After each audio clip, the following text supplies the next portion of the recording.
Has Carlsbad seen the best days of real estate? Are they behind us? We got 2 comments on YouTube, one on Instagram last week that says the best time to buy Carlsbad real estate has already passed. Is that true? I think the answer is no, and I've got 4 examples and 2 reasons why I think Carlsbad is still an amazing place to invest in real estate. So let's get into it.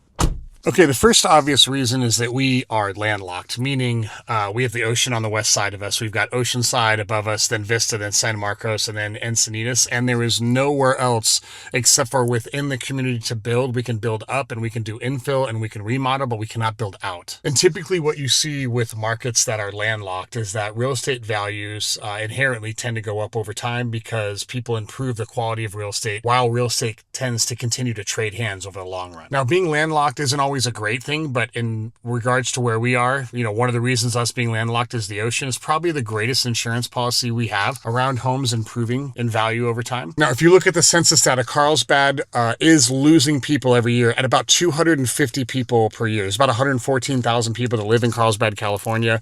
A good percentage of them work also in Carlsbad, California, but we are experiencing a decline in population. What we don't know is, or at least what I don't know, is at what income segment is that population declining. Reason number 2 why I think Carlsbad is positioned to gain a significant amount of housing value over the next 20, 30, 40, 50 years is because, and I'm going to give you 4 examples here in a second, you're going to start seeing a totally new version of real estate come out because we are at that time in Carlsbad history to where you're going to see all of the homes from 1980, 1990, especially 2002 to 2008 go through significant remodeling right now that's going to command prices that we haven't yet seen before, which is happening right now, even in a market where inventory is in flux and with interest rates that have been higher than they've been probably in the past 15 years. So here's the example that I'm going to make. I'm going to give you some references. We'll calculate price per square foot, all of that fun stuff. But if you're thinking that we are at the end of life on how Carlsbad is evolving and where pricing is going and it can't possibly get more expensive, I think what I'm going to show you right now is going to prove otherwise. And I'm coming at this from the angle of I still think Carlsbad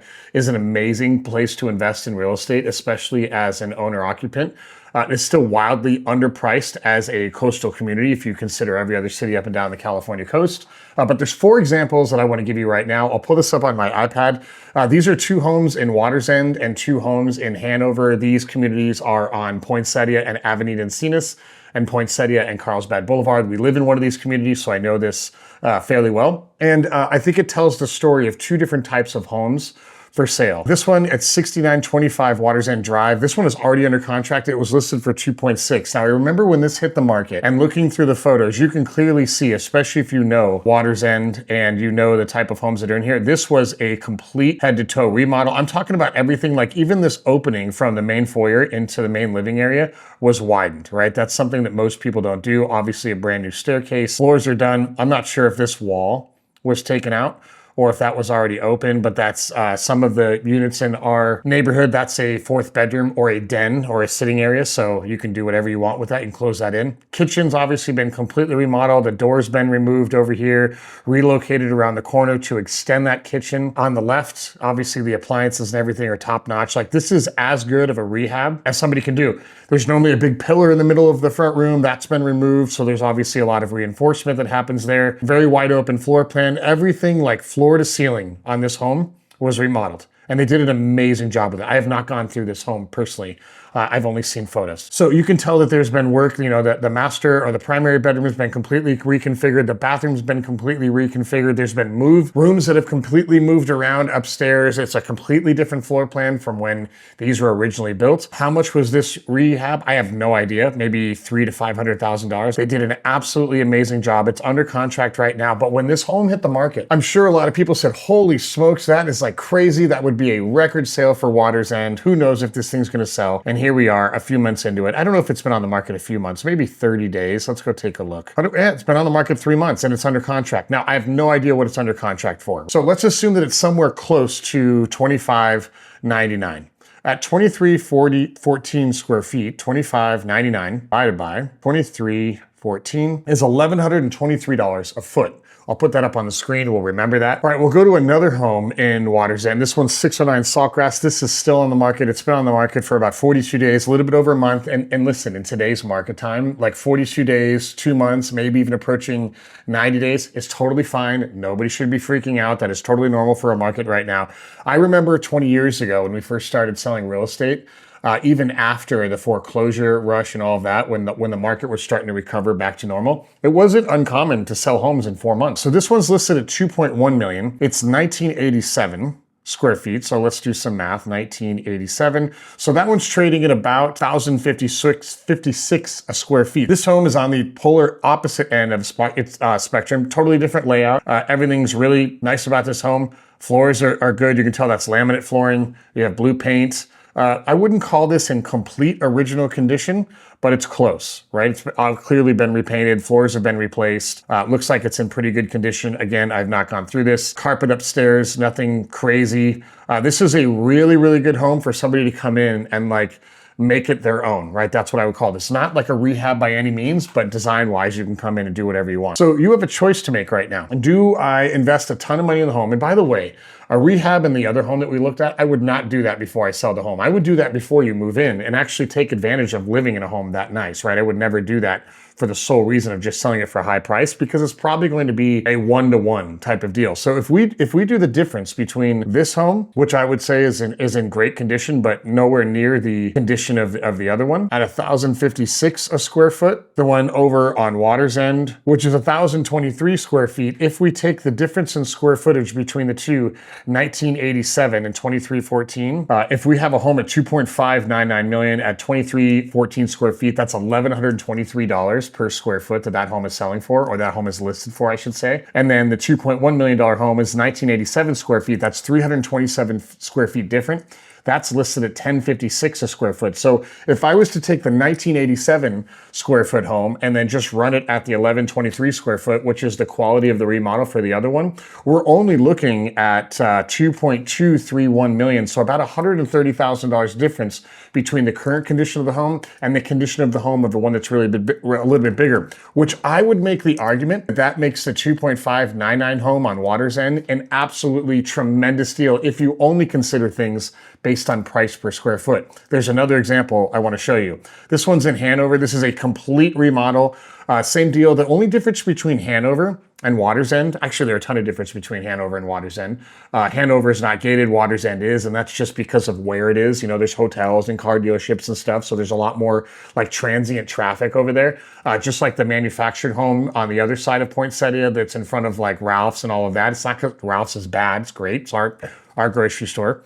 It's just because there's a lot of transient traffic there, so you want to have a gate to make sure that transient traffic stays what they're there to do and they don't wander into the neighborhoods for safety reasons, kids, all of that fun stuff. Homes are a little closer together in Hanover. However, the location of the homes in Hanover, you literally could walk across the street and go to the beach, and for a lot of people, that's amazing. So this home, 7020 Whitewater Street, 2.895 million, 2,227 square feet. Let's do the math on that one. That's coming out at $1,299 a square foot.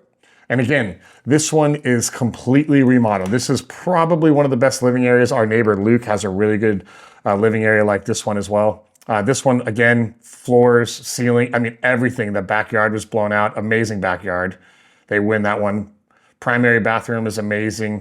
Good location. I think it's right here on the edge. It does back the coast highway. The one thing that's kind of odd is there's no view from the deck above behind that. And I found that kind of weird. Maybe it's not on the coast. Maybe the map is a little bit wrong. I haven't gone through this one either, but this one's been completely remodeled and we're at 2,895. If we go to this other one, over on Leeward, which is across the street and down a couple. This one's listed for $1,995,000, so literally $900,000 less. It's 1,900 square feet as opposed to 2,227 square feet. 300 square feet, it doesn't sound like a lot, but in these types of homes, like you wouldn't notice it in a 4,000 square foot home to a 4,300 square foot home. 2,000 to 2,300, you're going to notice it. That's normally another room. Rooms are a little bit bigger. They may be a little higher. Height has nothing to do with square foot, but you understand what I mean. And this is the same type of thing. The only difference between these two is the location of the home within the neighborhood. There's a lot of value in that because one home backs the coast highway and probably has an ocean view from the deck or the second level, whereas this home does not have a view at all. What is that worth to you, the consumer? I have no idea, but there definitely is value in that. People are always going to pay more for any level of elevated view or ocean view or water view or canyon view or city view. It's always more important or always more valuable. But if we take a difference in the price per square foot, more expensive one was $1,299 a square foot. This $1,035 a square foot. So you got a tale of two different types of homes. Homes that are selling in original condition and are selling for a really good price right now. Homes that have been significantly remodeled that are selling for a lot more, that look like they're a lot more expensive, like 2.6 million to 2.1 in Waters End and 2.9 to 91995. That seems like a big gap. But if you look about it, it's really geared towards two completely different buyers. Somebody who wants to move in, they want the top of the market, remodel. They want the top of the market quality. They want to be able to purchase it and move in on day one. That's one type of buyer. The other type of buyer is somebody who is maybe still turnkey. Maybe they're okay with the condition. They're not going to upgrade it. They don't see the value in paying an additional $400,000 in Waters End or $900,000 over in Hanover, but maybe they're just going to do their upgrades long term. As they live there. They may do the kitchen, 1 year, the floors another year. They may smooth out the drywall or move a room or move a wall as they're living there. They kind of grow into the remodel of that home, which is totally okay. That is the market that we are in Carlsbad right now. Carlsbad is landlocked. I know I talked about this earlier in the video, but we have, Oceanside to the north of us, then Vista, then San Marcos, then Encinitas. We cannot grow out. And also, let's not forget that the population of Carlsbad is shrinking by about 250 people a year. The data that I don't have right now is I don't know at what income segment that's happening. I don't know if that's the upper end of income in Carlsbad, the dead center, or the bottom end of the income. I think conventional logic across the entire country suggests that any city that has migration, they're going to migrate from the bottom and go to places that are more affordable, higher quality of life for that level of income. But I don't know what that is. It may be wealthy people that don't want to pay taxes, or they think real estate, it could be anything, right? I don't have the data on that. But what I think you're going to find going forward in Carlsbad is you're going to see a lot more of this happen,